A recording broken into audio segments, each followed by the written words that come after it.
Hey, kia ora koutou whānau. Welcome back to another edition of Big Hairy News. -1 for the moment, Big Hairy Chewy. Chewy's just tied up doing some work things.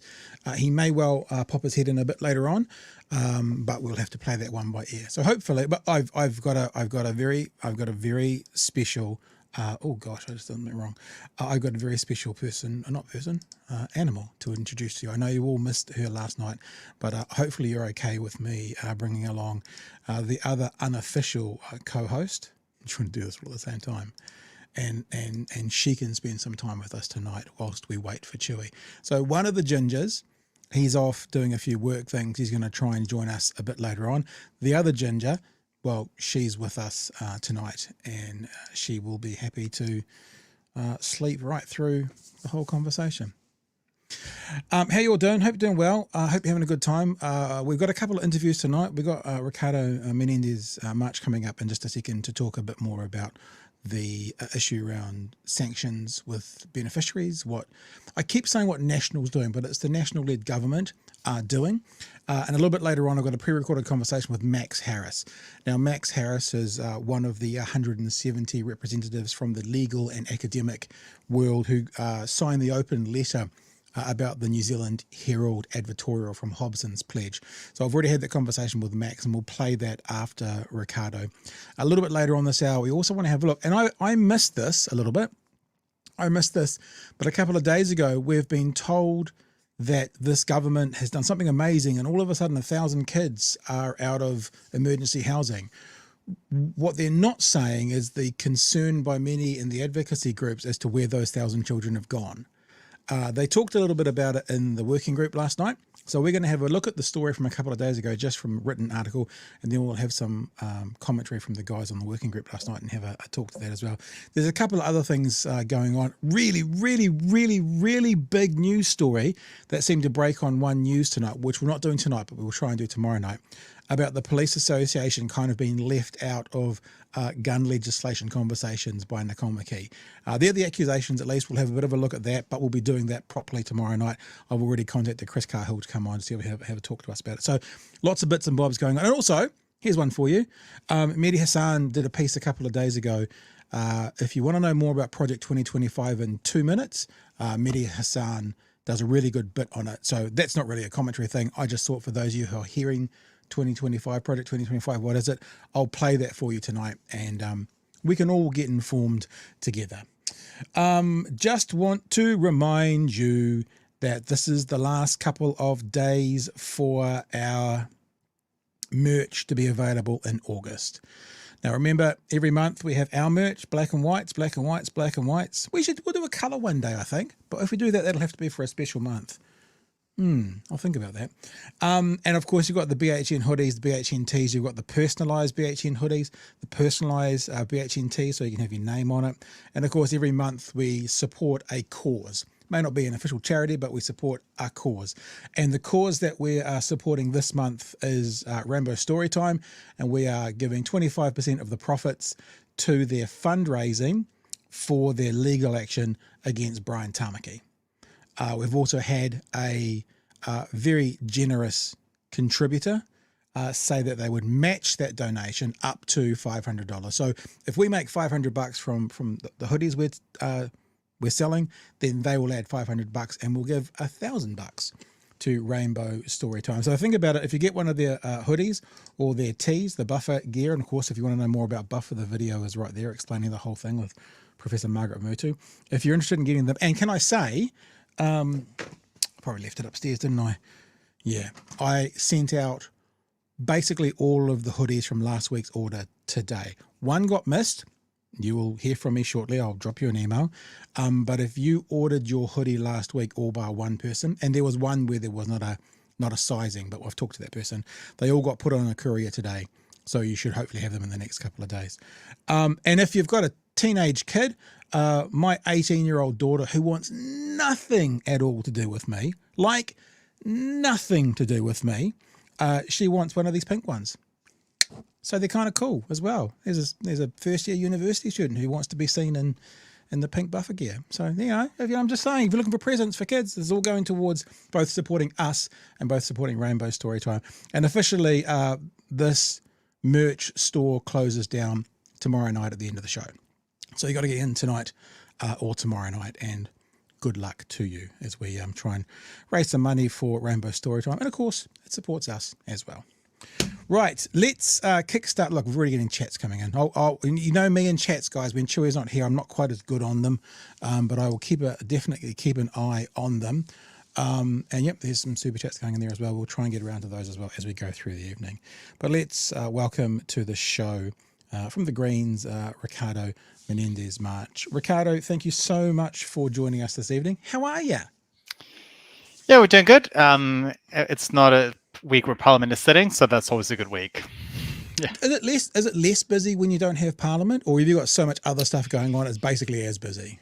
It kind of depends, right? Like, because a lot of it is catching up with constituency work and community events. Yep. At the same time, it's been about 3 weeks that I haven't had a weekend, so it was kind of nice to have a proper weekend for a change at home as opposed to somewhere else. Yeah.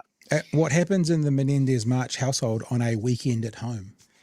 Probably if I'm actually trying to rest, it'll probably be playing video games, and that's my kind of go-to detox kind of time. Yeah. And what's the guilty pleasure at the moment? What's the label that you're playing at the moment? Yeah, what's the game? I'm still chipping away at Elden Ring. Okay. Yeah. All right. Yeah. Listen, we're very thankful to have you come on. I know you've been involved with these conversations around what this government seems to want to do. We spoke to a beneficiary advocate last night, and I asked the question, is this sanctions 2.0? Because it feels like in May there was sanctions announced, and now it seems like there's new sanctions being announced for beneficiaries. Is this sanction 2.0, or is this just them implementing what they've been promising? And she said it's like a threat 2.0. It's like the second round of threats. How do you feel about what the government's doing at the moment? And does this feel like this is another layer of sanctions on top of something they're already doing, or are they just implementing what they've always promised? Yeah, I think that's a really good question. And to put it into context, so benefit sanctions have existed for quite some time. Mm-hmm. There's never been robust evidence that they actually help people into employment. And what the government's done basically is they took the sanctions that the previous government failed to remove despite our campaigning, and they said, well, we're now going to find new ways to punish people.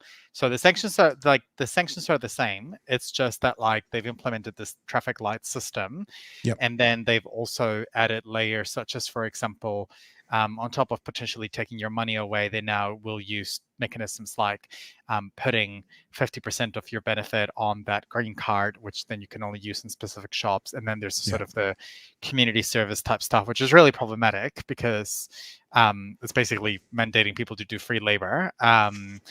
And yeah, but I think it is kind of like a mix of like new types of sanctions, but also new ways to threaten beneficiaries and to pressure beneficiaries as well, which will ultimately just result in more harm and misery as well. Do you think why are they doing this? I won't even put a suggestion out there. Why is the government doing this, Ricardo? I mean, we saw it under the last government where they introduced new sanctions, and I think it's just this kind of reheated political point scoring that whenever we enter something close to recession, beneficiaries are one of the first groups that get thrown under the bus. Yeah. And so, you know, it's in some ways it's not new, but I think it's because it's easy, right? It's easy when times are tough to blame people on the benefit. It's and it's obviously quite rich because at the same time, while unemployed people are getting blamed for costing the taxpayer too much, the government is cutting jobs and making more people unemployed. I think there's also just this kind of thing about beneficiaries that a lot of politicians love talking about beneficiaries, but barely any politicians actively organize or work with beneficiaries. And that was like really exemplified in the stand-up by Luxon, where he got asked if he's talked about it with any beneficiaries around this, and he said no. And as somebody who spent many years of both my political career, but just professional life, working alongside beneficiaries, like immediately I just knew that that policy was just going to cause more poverty, more hardship, and was actually not going to help anyone into employment.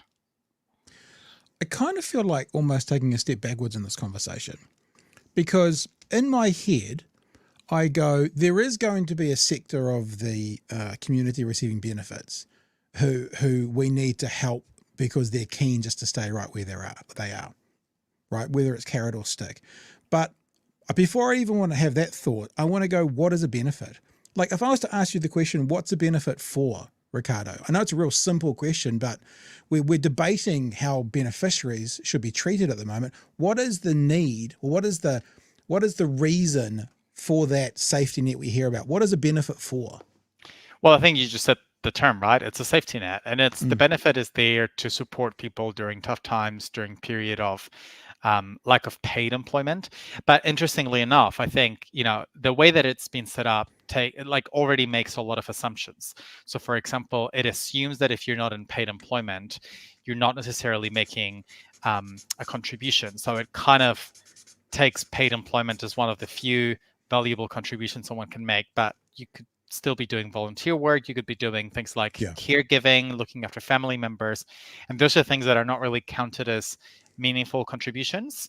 But so I think the concept of a safety net is good in principle. It's just been laden with all these kind of like assumptions about people and the intentions that people have. And I think there's this kind of long held assumption by politicians that if you don't have the stick side of the policy, aka yeah, sanctions, that people will just not work. And I think actually there's no research to back that up either. It's just this kind of assumption. And I almost would say politicians probably projecting yeah, yeah, onto yeah. onto a huge number of people that like if you don't have a sanction, then people will just stop working. When actually what I have found is if you just let people find work on their own terms, they'll tend to find work that is more meaningful, that they stay there for longer.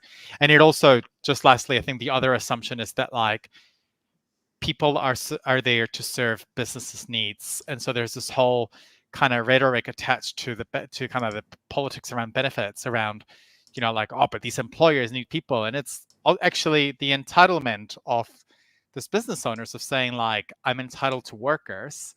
It's actually like, if they want workers, they need to offer good conditions, they need to offer Yeah. good wages. And so I think we've also created this like system where it's there to serve businesses' needs as opposed to like the welfare of our communities. And you'll hear that in politicians when they talk about how we've got businesses crying out for workers, and yet we've got X number of people in the benefit. It's Mm. like, you know those business owners took a risk when they opened a business. They were never entitled to actually have labor, and that's not an entitlement that like we should automatically be granting business owners if the conditions they're offering are not good enough. I always think about the safety net as something I pay into. Luxon on breakfast yesterday, and we covered heavily the conversation he had with Daniel Faitau, where he was asked that question, have you spoken to beneficiaries, amongst other things. He basically said, and I'm paraphrasing, if you're at home watching this television right now and you don't have a job, there are some good, hardworking Kiwis getting up and going to work to pay your benefit. He didn't use those exact words, but it's pretty clear that's what he was saying. I've always thought about it was, when I'm working, I'm paying into a system. And then if I get into that situation where I have a need for it, I've spent 10, 15, 20 years paying into the system, and I can draw a little bit out, so I'm actually thinking that as a worker, I'm sort of paying for others, but also paying for myself. How do you see the funding of beneficiaries and what happens to the people who are receiving benefits today? I mean, it's like any public good, right? It's like it's there for the public and for when it's needed. And it's not like we're gonna stop having public transport or take someone's use of public transport away because somebody takes the bus too much. Like in the sense that like I kind of think I there's don't know about this. I don't know about maybe under this government, Ricardo. Be careful well, with yeah, that. no, but what I'm saying is it's like I think most people would disagree with that. But I do think Yeah, um I do think that we fund the welfare system because any of us could get sick, any of us could actually become disabled, any of us could become unemployed. And so that's why it's a safety net, because it's there for all of us. But then the problem is, of course, is that all these assumptions that politicians of red and blue stripes have made about people's intentions. And I think everybody likes to talk about the one person they apparently know who's yeah, just yeah. likes to be on the benefit. But I often question about whether those anecdotes are based on facts and whether actually people are just also making assumptions about um, the people they're talking about. We don't actually know what's going on in people's lives deep down. And from my work with countless of beneficiaries, who are we to judge whether there's depression, anxiety, substance use, family issues going on? And we're just saying, the tip of the iceberg when it comes to judging someone on the benefit, which just seems something that other politicians love to jump to conclusions. We were told before the last election by Reserve Bank, by economists, by the National Party as well, that for inflation to come down, unemployment needs to go up. We had Craig Rennie on last week, and he made the statement, it's an active choice by this government to have unemployment go above 5%. Yes, it's going to increase somewhat, but decisions they're making policy-wise is making that go above the 5%. Maybe other decisions wouldn't mean it would have to. Yet at the same time that the then national opposition was telling us unemployment has to go up, and it's been projected that it's going to go up some more, they're also telling us we need to get as many people off unemployment as possible. And if you don't, we're going to sanction you if you don't follow the rules. And last night I thought about it, and I listened to Mr. Luxon talking, and he was basically saying, you don't even have to get a job. You just have to be prepared to get a job. And I went, this is theatre. This is cosplay. Yeah. What they're actually saying is, they're not saying this, but we see in the economy, there's fewer and fewer and fewer jobs coming up over the next 12 to 18 months. There's more and more and more unemployed. And Mr. Luxon just wants to make sure everyone's got their shiny shoes on, their suit and their hair done, but then you can go back to playing PlayStation because you haven't got a job, but at least you look like you're ready for one. Is that the vibe around Parliament at all?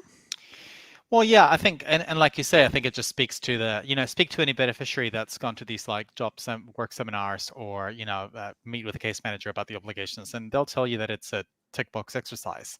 Yeah. Back to my point that like there is no research that backs sanctions and these work obligations is like meaningfully supporting people into good employment.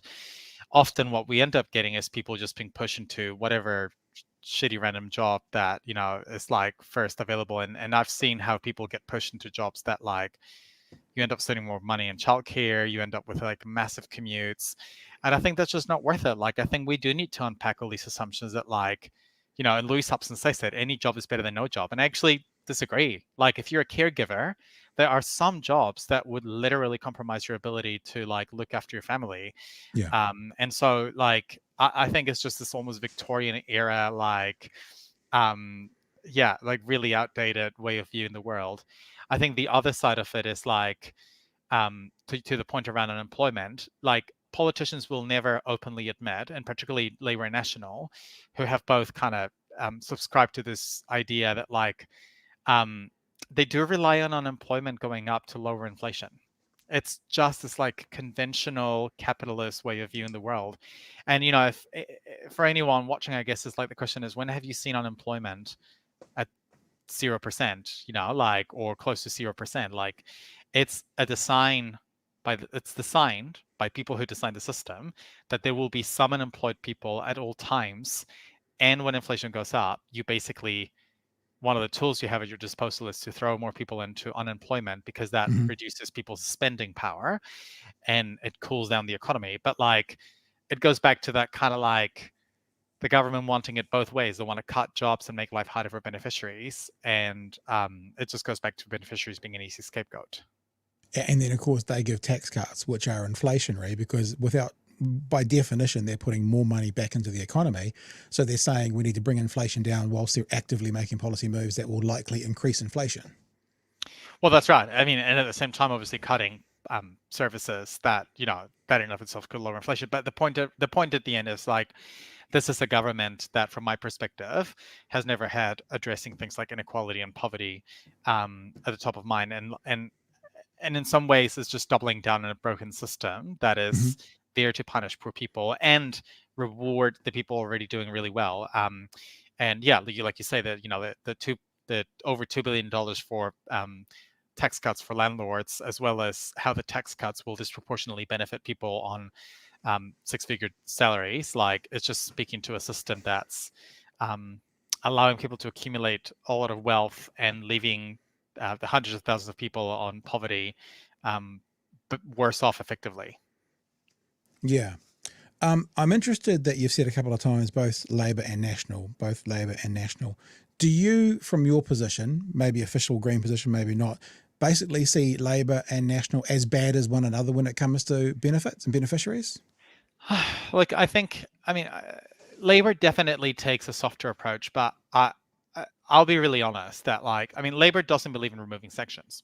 Um, like, we had this debate throughout the whole of last term, and I even the term before when I was at Auckland Action Against Poverty, like, Labor stands by using benefit sanctions to punish beneficiaries, Hmm. despite the Welfare Expert Advisory Group recommending getting rid of most of them.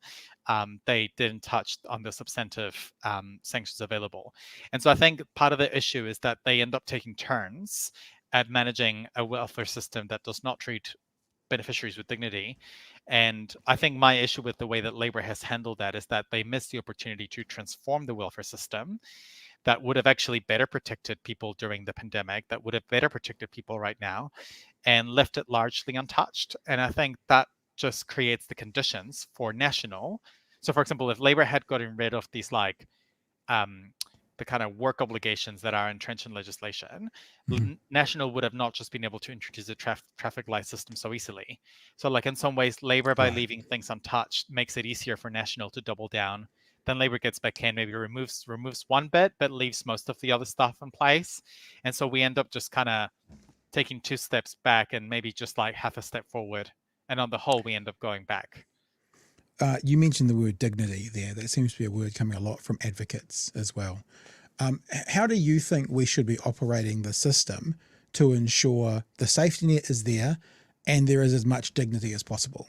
I mean, look, I think the baseline would be that benefit levels should not be set below the poverty line. That's a political decision. Like, it's not like benefit levels have to, like, through some, like, magical non-human way, this just are below the poverty line. Like, that's something politicians decided on. And so I think, to me, the first step would be to bring benefit levels above the poverty line, because the problem when you have benefit levels below the poverty line, you're making families spend hours going to food banks just to, like, survive.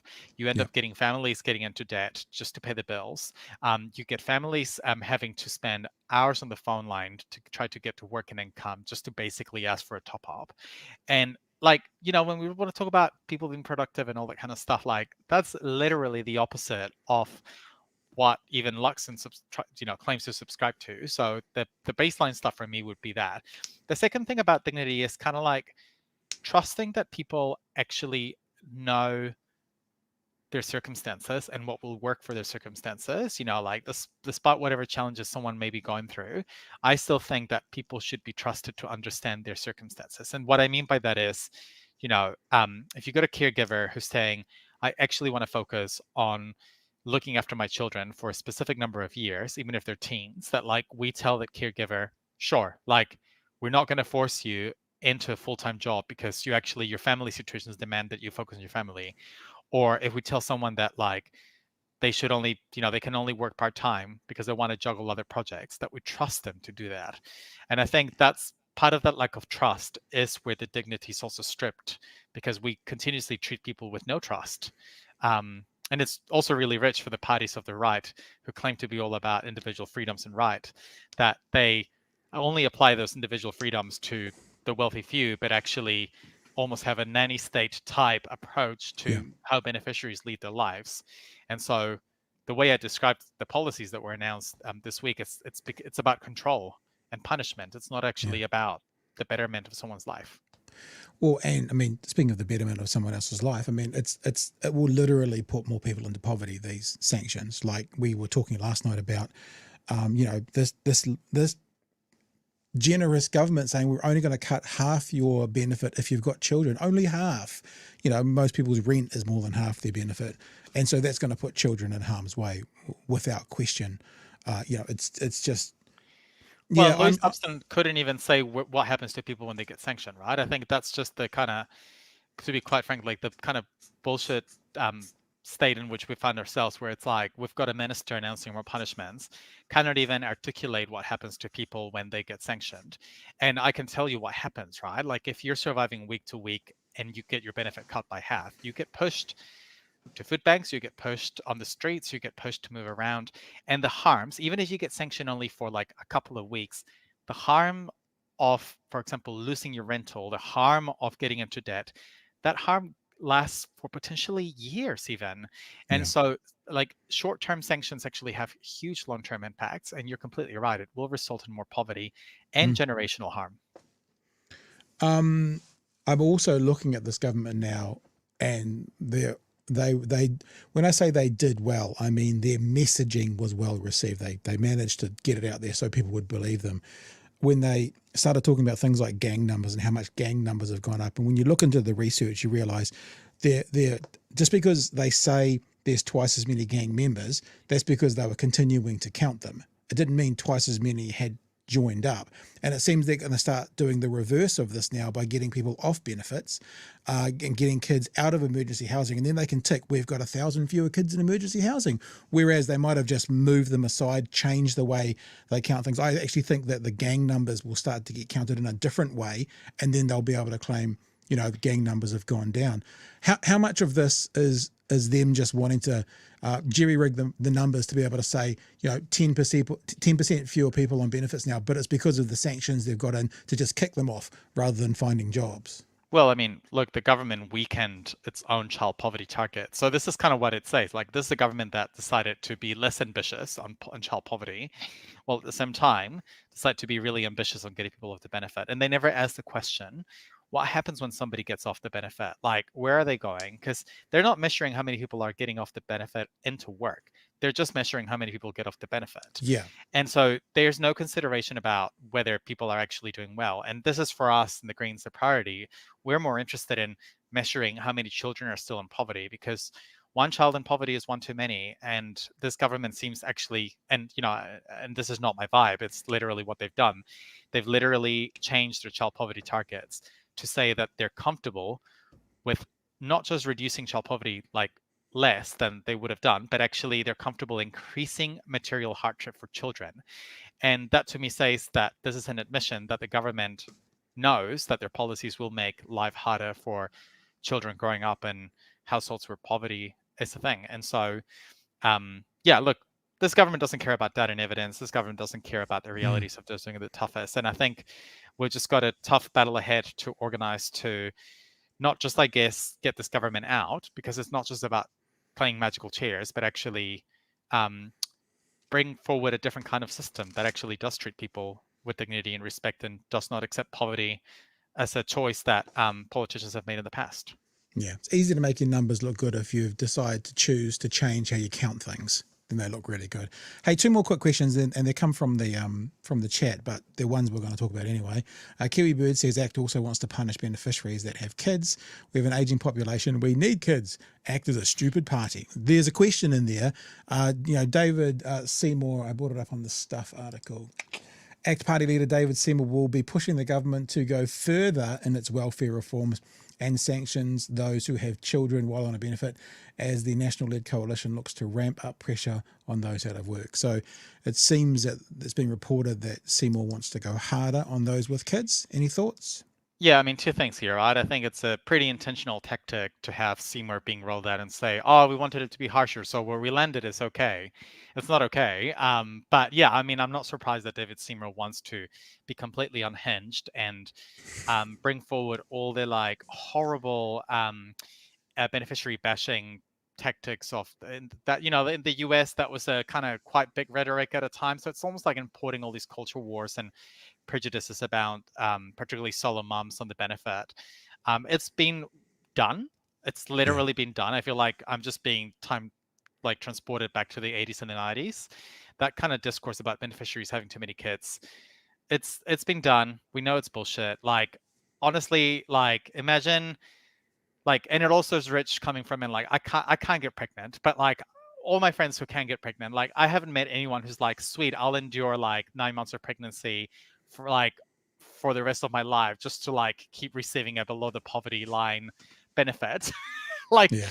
it's just completely out of touch. And Yeah. it's pretty dark and grim and should not be tolerated. But at the same time, just because he didn't get his way, I think we just need to remain focused on what did happen, which is completely violent and wrong as well. Last question from Mr. Alex. Thank you for the super chat there. Just wanting opinions from Ricardo, because we are hearing that this is job seeker, job seeker, job seeker, but every now and again we hear sole parent or we hear, supported living payment comes up as well. So Mr. Alex has said, just wanting opinions from Ricardo if the MSD are aware people who are on the supported living payment have disabilities which are permanent and could have been through adverse events, which makes working unrealistic. And I guess this is pointing to the question, when they move their focus towards other benefits, they're looking to tell some disabled people, well, you better be, cosplay, get ready for the job, be prepared for a job, even if you don't get one. Yeah, I mean, look, the supported living payment is this kind of benefit where you have to go through all this kind of medical examinations, and it's kind of horrible because basically you have to medicalize your conditions to kind of be given a piece of paper that says, yeah, you can't work for the next 2 years. But the person asking the question is right, that many people do have lifelong medical conditions or disabilities that prevent them from taking full-time work. And the undignifying thing about the supported living payment is that, and I'll give an extreme example, but it's one that has been reported on, I think, on the We Are Beneficiaries and a few other places. Like, you could have someone who's an amputee, for example, Mm-hmm. and they would still have to prove to work an income every 2 years that they're missing a leg. Like, that's literally how undignifying we've created the welfare system. I think ultimately, the what we also do know is that there's a lot of disabled people who are on the job seeker benefit, and because they cannot get access to a doctor to give them like an official diagnosis to then go onto the supported living payment, you actually have a huge amount of disabled people who haven't been able to get on the supported living payment. So, Louise Hobson and Christopher Luxon cannot claim that disabled people won't be affected, because we know that many disabled people, many with including lifelong disabilities and medical conditions, like, are on job seeker benefit. And many, particularly, people struggling with mental health or neurodivergent people, they're the ones who will often struggle the most to get the right medical diagnosis to then get into the supported living payment. So I would say a lot of these policies are still assaults on disabled beneficiaries, despite the government claiming otherwise. Hey, Ricardo, thanks so much for giving us some time this evening. Really appreciate it. No worries. Thank you so much, Pat. And we'll catch up super soon. All the best, Will eh? do. Ciao. Thank you. From the Greens, that is Ricardo Menendez March. Thank you for all your chats. Obviously, I haven't had a chance to get to all of them. And if you had a specific question and we didn't get to it, I apologise, but you know the drill. Kooky Nick just says, I can't even see what that says. Oh, it's the time and a thumbs down. Okay, I'm getting there. My eyes. See, I've actually got, look at this. I'll put these ones on, eh? They're my long vision ones. These are my, that's what it says. I can read it now. It's in the ballot. Oh, there was a question. Sorry about that. Said, what is your proposed replacement TAS deduction method for $1, as $1 for $1 gross often leads to, for every dollar earned, losing up to 132 cents. Sorry, dude, didn't get to your question. Apologise about that. Didn't understand it either, but would have if I had seen it. Tawhiri says ANZ projected that unemployment would be at 5.5% for most of 2025. Also, most people are only one injury or illness away from becoming disabled. I think that is a truth that you can't deny, actually. Mr. Arvids, I found, thank you for the super chat, by the way, for the previous people as well. I found work on my own through my connections and no help to these agencies. I love my work. It is so much more meaningful, and I'm happier in an industry that it took me a long time to figure it out. Yeah, that's interesting as well, because I guess sometimes when things take like if someone's being assisted in their living, benefit, getting money from the government, whilst they're working shit out, if they find something whilst they're trying to work that stuff out, that might be the lifelong career. If they get pushed into a job just because they have to, then they might be on and off and on and off and on and off. And it's an interesting way to think about it. Tawhiri says Labour are soft neoliberals, austerity light. Gold says, I heard a rumour that David Seymour really is the worst example of a human being. And Mr. Arvid says David Seymour is the worst example of a human. Also, kind of doing weird incel behaviour with his more kids, more sanctions thing. Yeah. Yeah. I don't know if he's partnered up or not. I think he might be, but, more power to you. Okay, guys, there's lots of stuff going on tonight. I want to show you a few bits and bobs. Let's have a look at this, because this is super strange. This is not a story we're doing tonight, but I want to bring it to your attention because we are chasing this for tomorrow. I have already spoken, I've emailed Police Association. There's a really spooky part about what this government is doing when it comes to policies around guns. I'm going to play like 30 seconds of the story tonight, and you'll get why this is a big story if you haven't seen it yet. Why is Police Association not added to the list of stakeholders? So the list of stakeholders, so the three bullet points or 4 bullet points are: officials at the New Zealand Police were astounded the Minister in charge of Government Firearms Registry reforms didn't consult with the police union. The information has come from documents obtained by One News. The government says the New Zealand Police have been consulted and there's no need for the union's involvement in the initial consultation. Labour says it shows a former gun lobbyist shouldn't be in charge of firearms reform. Even that little build up there doesn't mention what I think is the most important part, and that is what the minister wanted to take out of the notes for Cabinet. Have a listen to what One News found out. And yet the Labour Party's obtained emails showing police wrote to justice officials questioning why the Police Association was not being consulted, saying, "What gives?" Police seem to have given very strong advice to Nicole McKee that the Police Association should be a stakeholder in this consultation on firearms. The police refused to be interviewed today, but the documents show they advised that more non-gun groups should be consulted. So the police advised more non-gun groups should be consulted. So this is the police advising the minister that we should have more people talking about this for the firearms registry. More people, that's what the police want, including, this is the police, maybe this is the difference from, say, police in New Zealand and Australia versus, I'm not saying it's perfect, but, you know, America, they want non-gun groups involved in this. And what did the minister want to do? The minister suggested removing that advice. Her officials, though, said no can do. She wanted to remove that advice from the literature. The police said we should get more gun lobby groups, like anti-gun groups involved. The police said the police minister, the minister for firearms, whatever she is, said, I want this removed from the notes.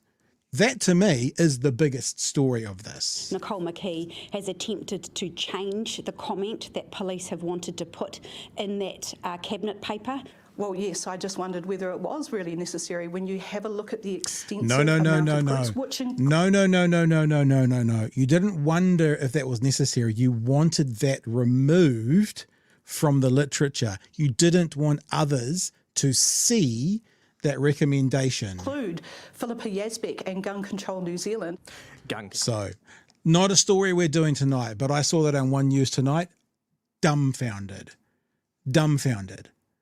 That the minister in charge of this, former gun lobbyist in charge of the firearms registry, legislation around that, the police said we need to get what do they call it? A broad church, basically. All these groups involved. And that suggestion made to the minister, she wanted the suggestion taken out of the writings. Not that she said, no, that's not necessary, that's fine. It's like she wanted the suggestion from the police of who to get involved stricken from the record. Stricken from the record. And this is a massive that's the only part that's massive, that she wanted to have stuff removed from the record so others wouldn't see that the police suggested that these groups should be involved. It's very, very, very interesting. And I've already sent an email to Chris Cahill for tomorrow night. Hopefully we'll get him and we'll be talking in more detail about it. All right, guys, more still to come. We'll be having a look at that story about 1,000 kids no longer in emergency housing. Where have they all gone? And also I will play this piece from Mehdi Hassan for you that looks at Project 2025 and what it really is. Now, we've been talking a lot about the Hobson's Pledge advertisement in the New Zealand Herald, and there's been a lot of critique from a lot of parts of the community, including from the legal and academic community. We talked last night about the letter, the open letter that had been written that had 170 signatories to it. Max Harris was one of those signatories. I wanted to get somebody on who was involved with that open letter to have a chat about what it was all about. And so we got Max on, had a chat with him this afternoon, and here is that conversation for you right now. And we want to welcome to the show lawyer and campaigner, columnist at Stuff as well. It is Max Harris. Max, thanks so much for joining us this evening. Kia ora, Pat. Thanks for having me on. This afternoon, as we record this, Now, you are a part of the group that signed on to the letter to say the quote-unquote advert, air quotes, that Hobson's pledge did in the Herald was, amongst other things, abhorrent and misleading. I wanted to know how this group of people came together. What was the spark, and how did so many people come together so quickly to say, no, sister? Like, how did that all happen? Yeah, so it was a small group of lawyers and legal academics who I think were all really shocked to see the Herald put this front page ad from Hobson's pledge up. And we just reached out to some of our communities, and very quickly there was a huge response. And I think the desire was to get a quick response out to make it clear that like a line had been crossed here. So we got to about 175 signatures on an open letter. And yeah, I wasn't the one whose idea this was, or the kind of key driver behind it, but I was supporting it. And then we've also kind of kept the letter open. And so I think now we've got about 300 signatures from the broader legal community. Wow. Just the logistics of it. I don't want to get caught up in the logistics, but how does the logistics of that work? I mean, does a person write it and everyone goes check, or does like a couple of people write it and there's a bit of toing and froing and then you put the final draft out? Yeah, it was sort of iterative. So yeah, someone did a first draft and shared it with a couple of us, and we checked a couple of those points, went back. As we got some early feedback, we folded that in, and then we kind of locked a version and sent it out to our communities. A lot of it done through a WhatsApp group, which is the way a lot of organising happens, right? Very good. Now, look, we did feature this a bit last night, and we talked through the Herald article, and we talked about actually the steps. I think there's four, and there are four main points. Yeah. So not to reiterate exactly all of those, would maybe more like to get a bit of a vibe from you as to what do you see of this advert, air quotes again for the audio podcast, that's most abhorrent, that's most dangerous to the country? There's a lot that's pretty abhorrent and dangerous in it. I think, saying that the foreshore and seabed needs to be restored is just flat out inaccurate, and also, as we say in the letter, likely to mislead and deceive. So it's not just untrue, it's also kind of walking people down quite a dangerous path. So the current law says the foreshore and seabed cannot be owned by the Crown or anyone. So to say that it kind of needs to be restored as if Māori have are kind of taking it away is highly inaccurate and deceptive.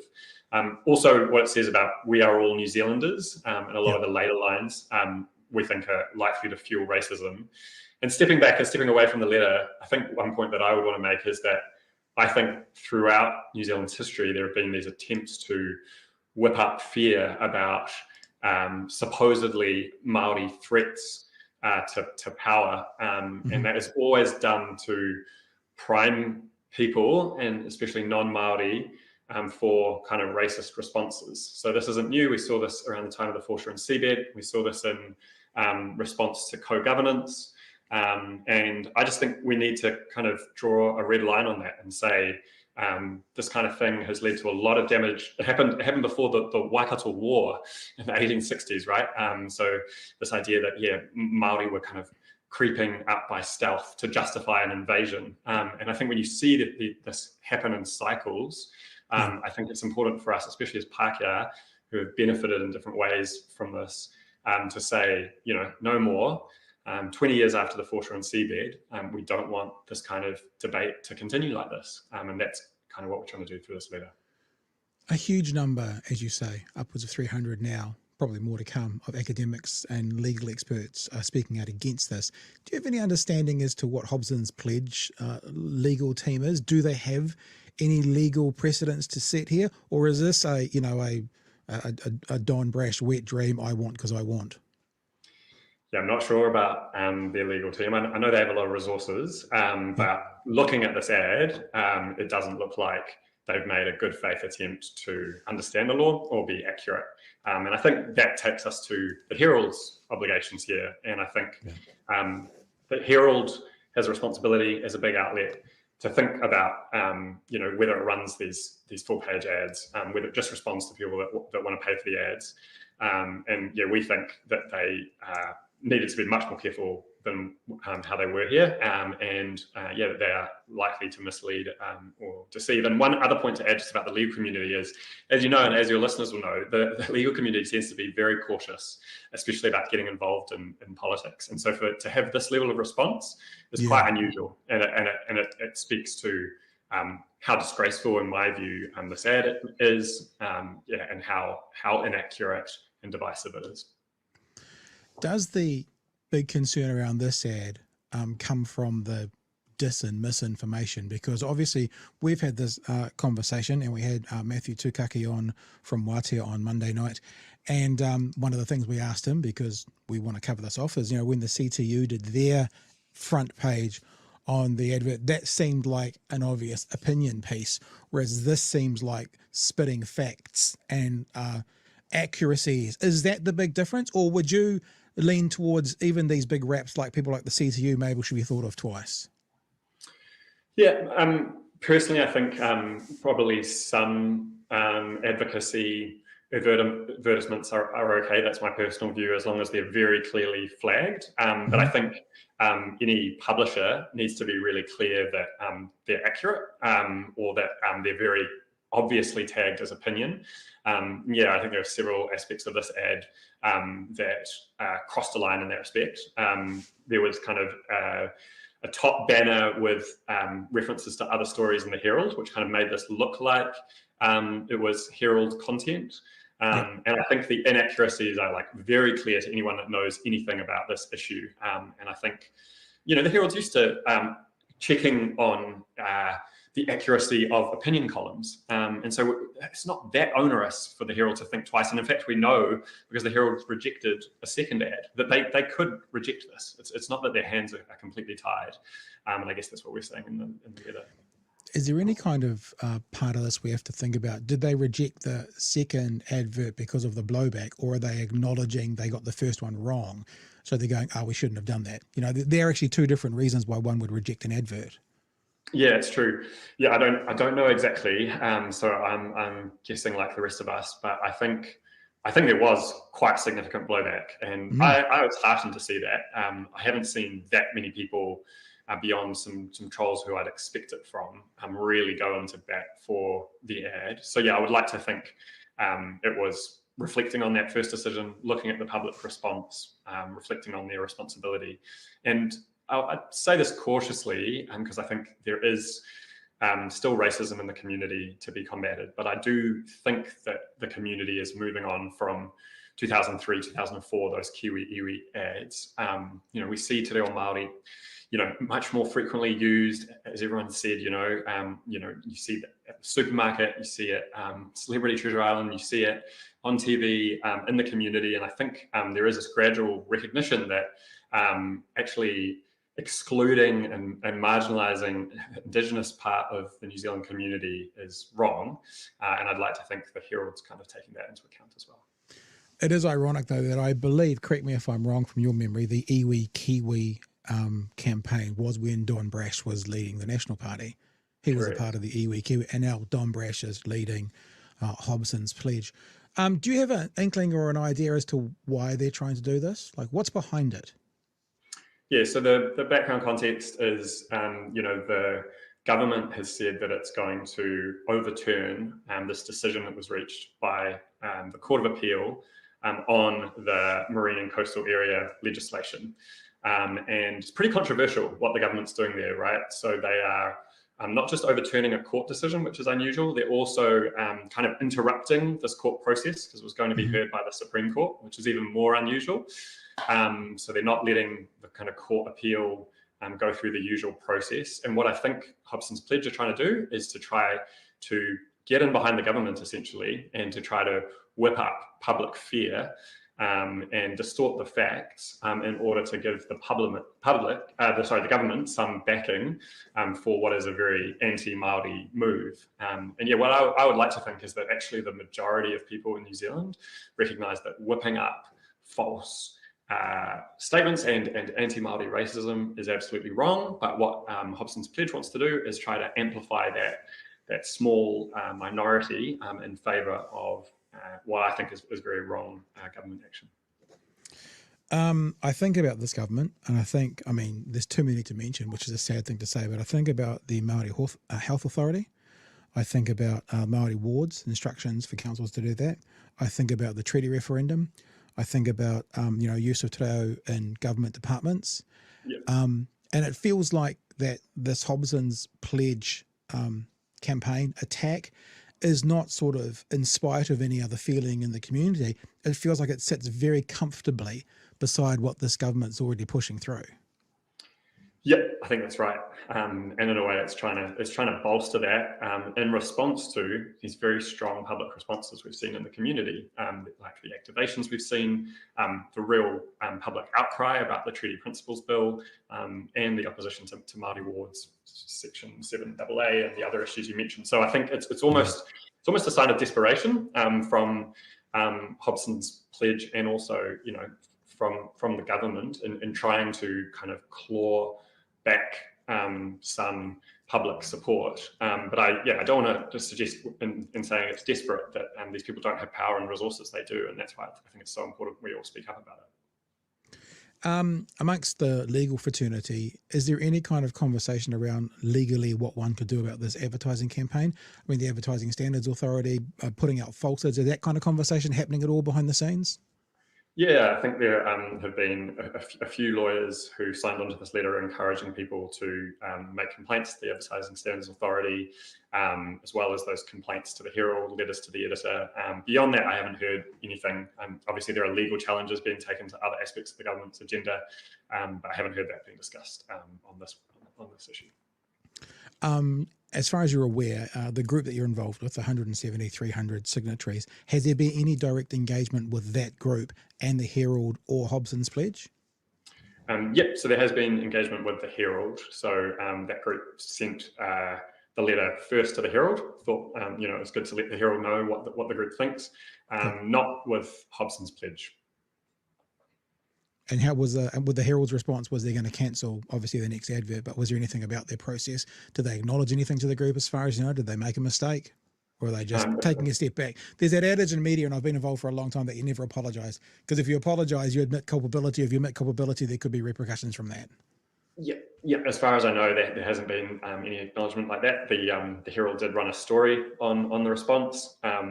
And I think one point that I just made personally as well is several weeks ago, the Herald ran a great series called Whenua on the history of land takings, and acknowledged, the Herald did, that its own coverage contributed to some of those historical injustices. And I think, if the Herald is being serious like that about its role in New Zealand society and its role in relation to racism and colonisation, then I think it's consistent with that for the Herald also to continue to reflect on what it's doing here. I think one point of credit to the Herald, and I've mentioned this already on the show, is that they've covered the fallout quite well. Shane Curry has done quite an incredible job actually saying, this is what's being said about this place that I used to be the editor of and now I'm writing for. So, credit for that. I want to read one thing out of one of the articles, because there's been several of them, and this is the Māori Party and what they are deciding to do. They, in a statement on Friday, Pāti Māori announced they would no longer engage with Herald journalists because of the advertisement and the disgusting attack, that's quote-unquote disgusting attack, by Hobson's pledge. It had also cancelled co-leader Debbie Ngaruapaka's regular Herald column. This is a quote: "The New Zealand Herald have allowed themselves to be bought off by a well-resourced anti-Māori collective. They have promoted misinformation on their front page so they can feast off the anti-Māori agenda being pursued by this government." That was what Rawiri Waititi said. That's a pretty massive statement to make by, they're in opposition, but one of our main political factions, to say, we ain't going to talk to you guys anymore. Then you've got Radio Wātea going, we're not going to work with you guys anymore. This is a big learning curve for the Herald as well, isn't it? Yeah, I think that's right. And yeah, I've seen a number of people post about cancelling subscriptions and yeah, kind of targeting the Herald at their bottom line. But I think, yeah, the broader point is I do think the Herald every day will think about the trade-off between, you know, its profit and other considerations, including being a responsible, accurate media outlet. So it's not unusual for the Herald to have to take that into account. And just to your earlier point as well, you know, like I've written for the Herald in the past. I think there are some good writers there. This is not about demonizing the Herald. It's about saying to any media outlet, you're offered, you know, presumably a large amount of money to print a front page, inaccurate, divisive ad. What is the responsible thing to do in Aotearoa in 2024? And we're saying this was an irresponsible mistake, and it would be good for that to be acknowledged. When we talked about this, I don't know, the last couple of nights, we have a bunch of our live viewers said that they'd heard Don Brash say 25,000. So 25,000 for that advert is what's been reported, shall we put it that way. Hey, it's been great talking to you today. I just want to spend 60 seconds, if we can, talking about another part of your vocation. You're a campaigner for Action Station. Do you want to tell the punters what Action Station is all about? Because it sounds amazing. I want more people to know. Yeah, thanks. Yeah, so I work as a lawyer most of the week, and then I do work part-time for Action Station. It's a progressive campaigning organisation, and so set up about 10 years ago. And it's always run a small number of in-house campaigns. So, for example, a campaign called Dental for All on bringing dental within the public healthcare system. And then it also offers a platform to community petitions, and it gives support, especially to kind of progressive community groups that are wanting to run petitions. It's been really strong on issues like Palestine, on the Treaty Principles Bill, on Māori wards, public housing. So yeah, check it out. People might know about some of the petitions, but it also hosts in-person events and community events. And yeah, it's a great place to work. And you know, I think we need stronger progressive infrastructure as well in Aotearoa, and I think this is a small part of what we need. 100%. If people want to find out more about that, actionstation.org.nz. Is there another hub anywhere for what's going on with Hobson's Pledge? You know, the group that you guys are together. Have you guys got a site, or is this really just individuals coming in together? Is there a place that people can check on that, how that's going as well? Yeah, that's a good question. Now, this was just like an organic group that came together. I think what it speaks to is the need for more people to speak up. I think around the Treaty Principles Bill, different communities I'm aware of have kind of pulled together to try to oppose that. But we kind of need more people to do that. Action Station's been doing a lot of work on Treaty Principles Bill, so if you want to do more on that, feel free to get in contact with Action Station. But, you know, yeah, whether you're in you know, kind of religious communities or just like local communities, I think we need people speaking up more, and maybe a Pākehā non-Māori in particular, and saying, you know, we don't want to see this going forward. So if you have kind of authority in those communities, I think it's really important we all act collectively.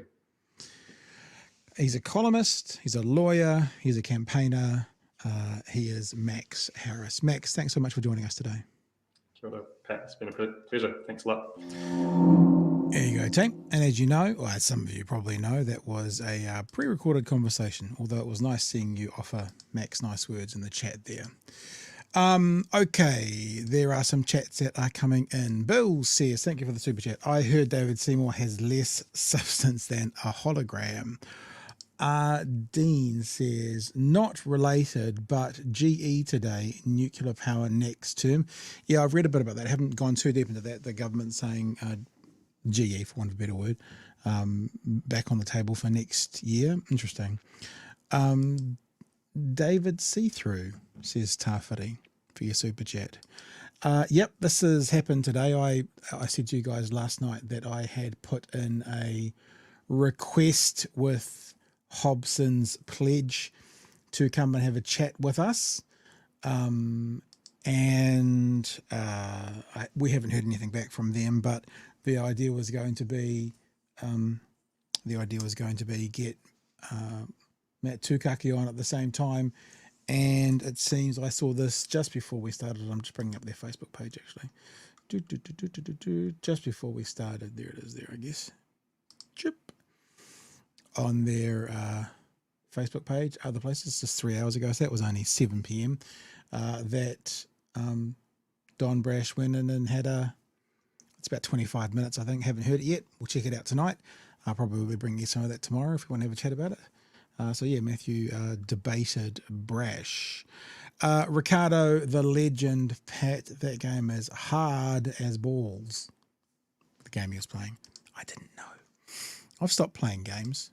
I know, it's like almost like I'm becoming a grown-up. It's really weird. Okay, Tim, let's have a look at a couple other things. I want to show you a piece from Mehdi Hassan, and this is really just keeping our toe into the American market a little bit, because we do know what's happening in the election, obviously. Now, this was officially a couple of weeks ago, actually. So a couple of weeks ago, what the polls were saying were that Trump looked odds on. Trump was the favorite a couple of weeks ago when this was made. So when Mehdi starts talking about this, he says, there's every chance that Trump will be in the White House. That may have changed slightly, but the thing that's very valuable about this, and he speaks fast, and you need to listen clearly, but he explains in 2 minutes everything you want to know about Project 2025. You've heard it bandied around. We've heard things like, getting rid of the education department, but Mehdi goes through it in pretty good detail in 2 minutes. All the worst parts of it, I guess, the things we have to be most aware of. Have a look. If you believe the polls, Donald Trump is heading for the White House in 2025, and he'll be bringing Project 2025 with him. That's the 920-page policy document filled with crazy far-right authoritarian proposals that you all need to know about, and that I'm going to summarize for you right now, all 30 chapters, in just 2 minutes. Start the clock.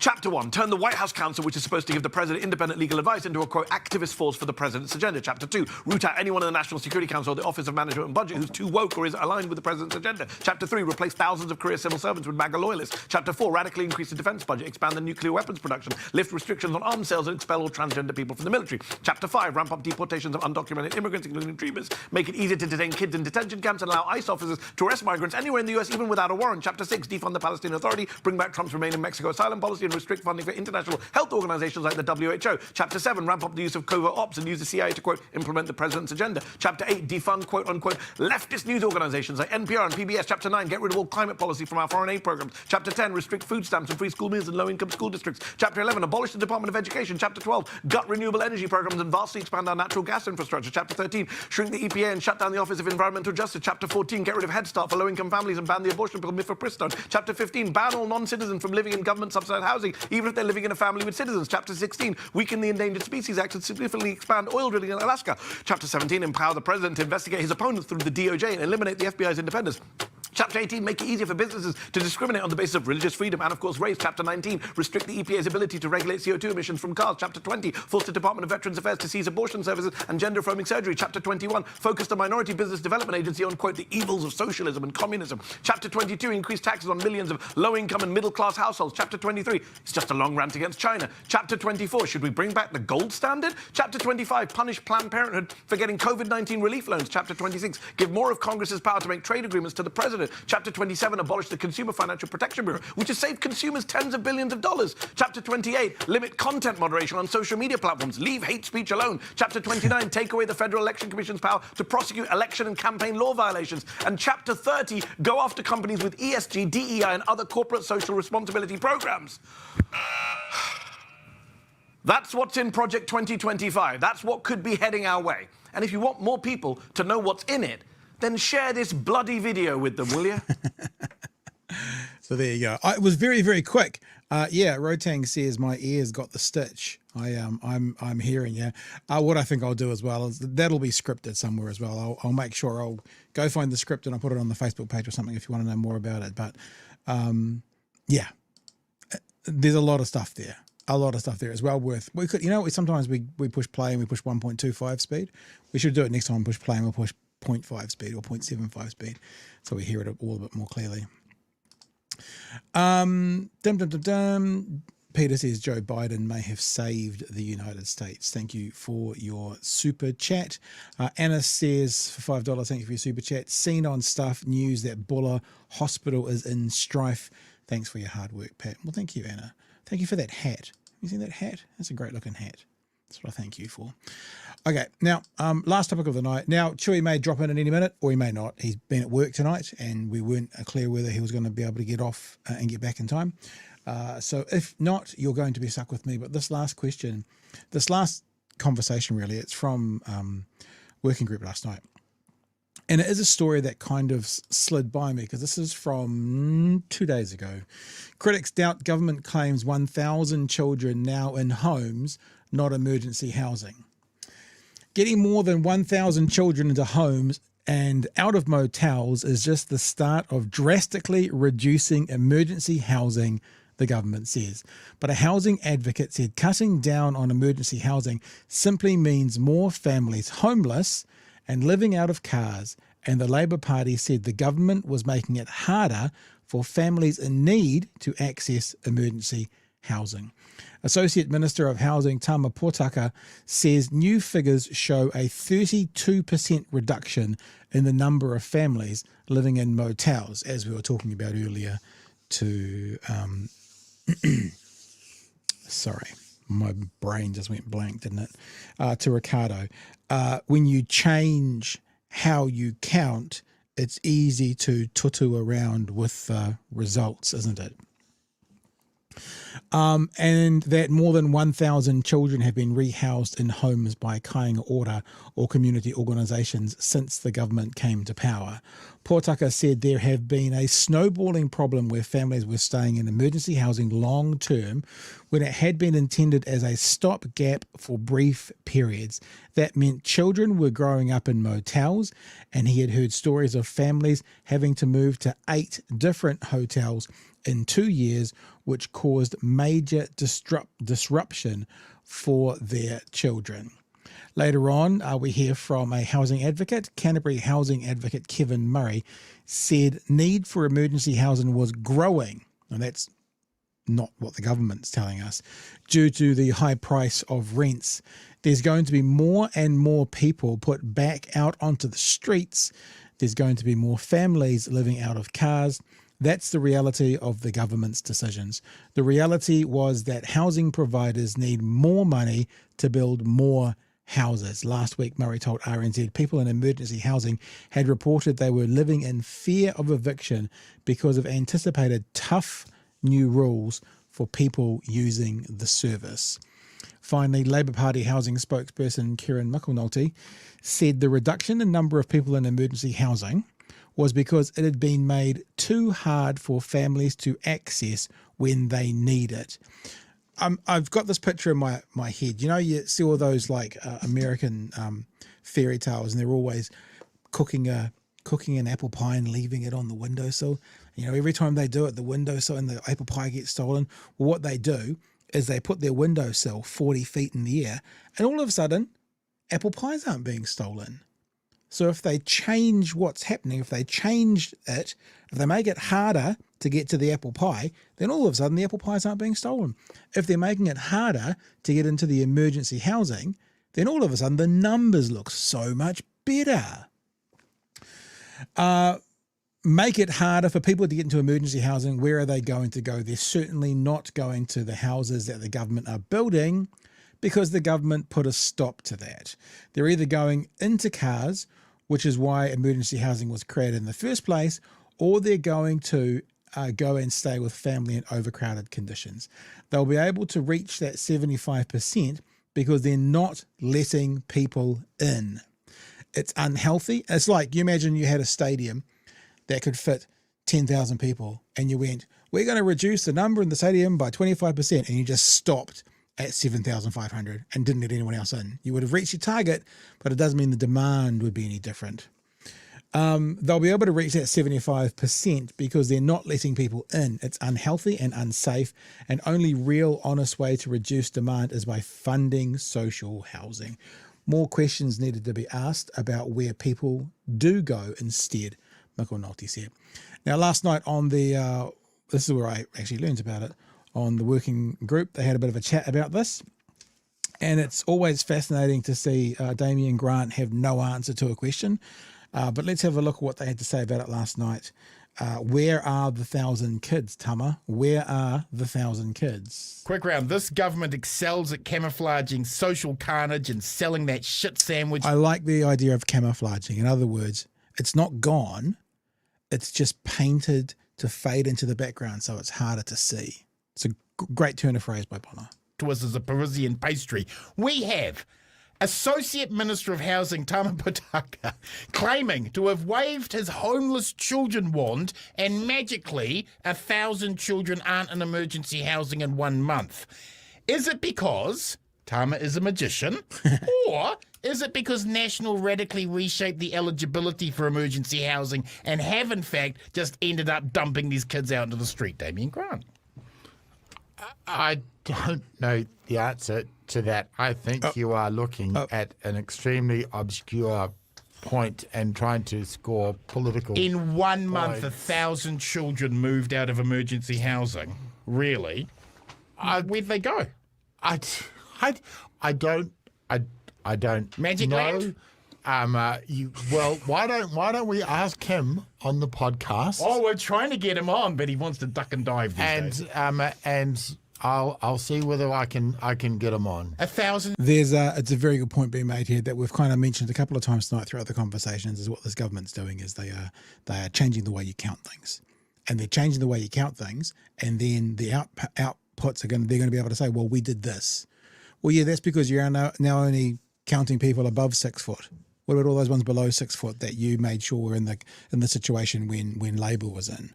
So if they change the way they record various stats and data, they get to choose what the outcome of those stats and data will be. Children suddenly moved out of emergency housing. Really? Might be a good story. Perhaps he moved them into social housing. Do you know? Actually, it's funny you say that. He did sort of say, social housing, but then they admitted that they're not actually building any more social housing.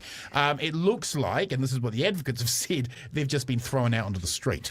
Oh, come on. Are you saying that there is 1,000... That's what happened. There is 1,000 children living under a bridge. That is absolute... Where are they? Where are they? No, they'll go back. They'll go back into 3 families living in one house, right? Which is exactly what happened. And when there was an availability of, they said, go out and you'll get it. And we'll have our house back, and go back and you'll get some emergency housing. But look, and this is the one, this is this government, try not to be too political. This is one thing that National actually excel at, is change the rules. Yeah, this is good. Listen up. Again, what are they good at? Changing the rules. Changing the way they record data. They change it. One thing that National actually excel at is change the rules. We saw it with the waiting lists. Yep. Remember back, if you were on a waiting list for 6 months, you fell off. And that was how Tony Royal managed. He did a great job of waiting lists. You watch the gang numbers go down, because they're going to redefine what's a gang number. All of these things that Christopher Luxton has said we are going to do, they will do them. Nothing will change, but what will happen is the definition will change. And this is another one. These kids know they're not under bridges. They're back in houses where 3 families are living in one place. That's exactly where they've gone, because that woman who I talked about, who had, quite smart, had said, look, go out and you will get the social housing available, go and get it. Well, now you're out, a motel, you're back in, she is going to be now feeding 15 more mouths. That's what's going to happen. And we will all pay the consequence. Not now, we'll pay the consequence in about 5 years, because they won't go to school. Oliver, they should, but they won't be. Which is another reason why we need to return to the social investment. Until we change those, but be very wary. And look, this is one that I really never forgave the Nats for the last time. They just will change the definitions. And Oliver, your group should be watching this. You should be the watchdog for this to say, are we comparing apples with apples? Because I tell you what, we won't be. It does appear that, from Brett Hudson's giving me the good oil. Apparently, these people have been moved back into or been reallocated into social housing. So this is an accounting exercise, and just you have gone down some internet rabbit hole. I think I found one news story on some weird Australian site. This is not a story, Bomber. Move on. And that's where we're going to leave it and move on. Only time we will ever listen to the advice of Damien Grant. Time to move on. Oi, you awake? Should we move on? Okay, team. Thanks for joining us tonight. Very good to be with you. Very good to be with you tonight. Tomorrow night is Thursday night. We'll be back live tomorrow night from 9 p.m. for another edition of Big Hairy News. We'll be back with Chewy. And as I said earlier, I have already put in a request for the New Zealand Police Association. I think this story is huge.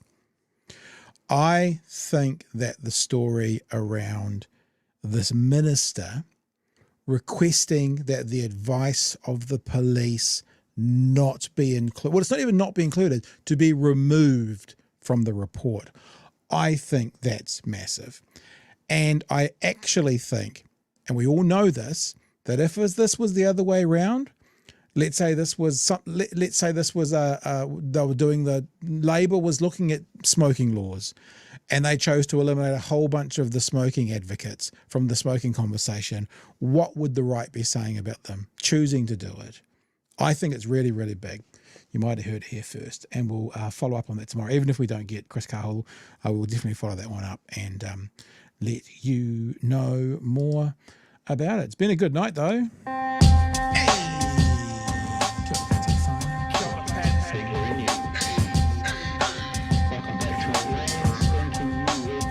Help us settle a debate, whether it be thoughtful or funny, even if we're all creatures of hate. It's a fine line that we're walking together. For better, push aside the temptation to berate. Let's take a note of the corners we stand in. As many points as the hairs on my chinny chin chin. When the news that we're watching is hairy, knowing all the things that we need to be wary of. Like the rich have their hand out for rewards, while the many have to work out what they can afford.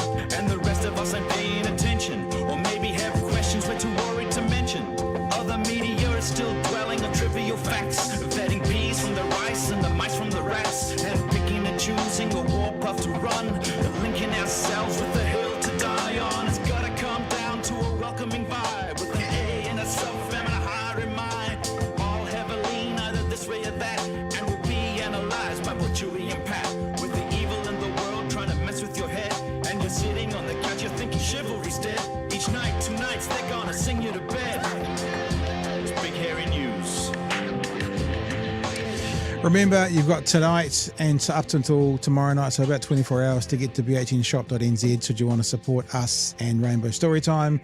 And remember, my 18-year-old said those pink tops were cool. She wants one. So 18-year-old first-year student wants to wear one of them, and she hates everything that's anything to do with me. So got to be good. bhnshop.nz. Also, thanks to all our patrons who are scrolling past us right now. If you want to be on board and help us out, do what we do permanently, then you can head to patreon.com/Big Hairy News. Be a part of the team. Get yourself in the old credits as they scroll by. And that's it for us for tonight. I'll catch you tomorrow night from 9 p.m. for another live one. Hooroo, team!